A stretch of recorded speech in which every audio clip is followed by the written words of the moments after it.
Pinalawig ang pamimigay ng ayuda sa mga tricycle driver hanggang ngayong araw kahit holiday pero marami pa rin ang hindi nabigyan. Live mula sa Quezon City, nangunguna sa balita si Mon Gualvez. Mon, anong dahilan bakit hindi nakatanggap ng ayuda ang ilan? Pareho pa rin ang problema, Jiggy. May mga kulang pa rin daw na datos ng mga tricycle drivers na isinumite ng mga lokal na pamahalaan sa DSWD.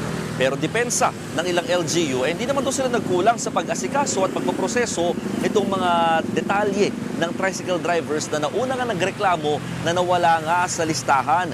Kumbaga, nasa DSWD na raw ang bola para nga sa paglalabas ng updated na listahan ng mga mabibigyan ng ayuda. Kaya kanina, talagang marami pa rin tricycle driver dito sa Quezon City ang pumila kahit alam naman nila na wala sila sa payroll schedule ngayong araw sa pagpapakasakaling baka maabutan na raw sila o maproseso na kahit paano ang kanilang inaasahang ayuda. Pero gaya ng dati, dahil wala nga sa payroll schedule, bigo pa rin ang mga apektadong tsuper sa inaasahan nilang 5,000 pisong ayuda na makukubra. Habang ang iba naman na nawala sa listahan dito sa QC, abay sa Caloocan naman nagtungo dahil meron din daw silang prangkisa roon. Pero ang ending, wala pa rin silang nakuhang pera. Narito ang pahayag ng ilang mga tricycle driver. Opo, nasa list po kami nung unang labas po sa Quezon City dahil may prangkisa rin po kami na tumatakbo sa Quezon City. Na unang labas na listahan po, nandun po kami, may picture po kami noon. Yung pangalawang labas nila ng listahan, wala na po. 237 na lang po ang nag-payout. Opo, dahil may unit din po kami tumatakbo sa Caloocan na may prangkisa din po ng Caloocan. Masakit din, siyempre. Kailangan natin wala tayong pera. Gasolina. Nag-aangad kami na makakuha ng ayuda.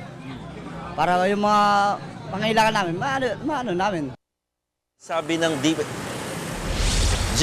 ng DSWD, nasa 85% na raw ang mga nabigyan ng ayuda sa Metro Manila ng mga tricycle driver. Pero dahil nga may kulang pa, dito sa inaasahan nilang 100%, asahan daw na lahat ng mga apektadong tsuper na hindi pa rin nakakatanggap ng 5,000 pesos na cash assistance, makakatanggap pa rin at makukuha pa rin daw yan in the long run. Pero kung kailan yung next payout schedule, wala pang binibigay ang DSWD patungkol dito. Jiggy. At Mon, para doon sa mga hindi pa nabigyan, yun nga, kailan kaya ito mangyayari? Wala pang ibang schedule para sa mga tricycle drivers. Pero ang meron nang inanunsyo ang DSWD yung iba pang mga sektor o hanay ng mga apektadong tsuper ng mga pampublikong sasakyan. Kabilang dyan yung mga next week, March 24, Tuesday, sisimulan na rin magbigay ng 5,000 pisong ayuda ng DSWD sa mga TNVS drivers. Habang sa Miyerkules naman ay para raw sa mga jeepney drivers, Huwebes at Biyernes para naman sa mga nasa delivery service, habang sa Sabado magbibigay sila ng ayuda sa mga motor taxi riders. Manggagaling daw sa LTFRB ang listahan ng mga benepisyaryo para rito.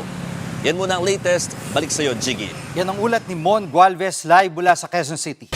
Mga kapatid, Jiggy Manikad po. Pagdating sa mahalagang balita sa loob at labas ng bansa, dapat una sa lahat, mag-follow at mag-subscribe na sa social media pages ng News 5.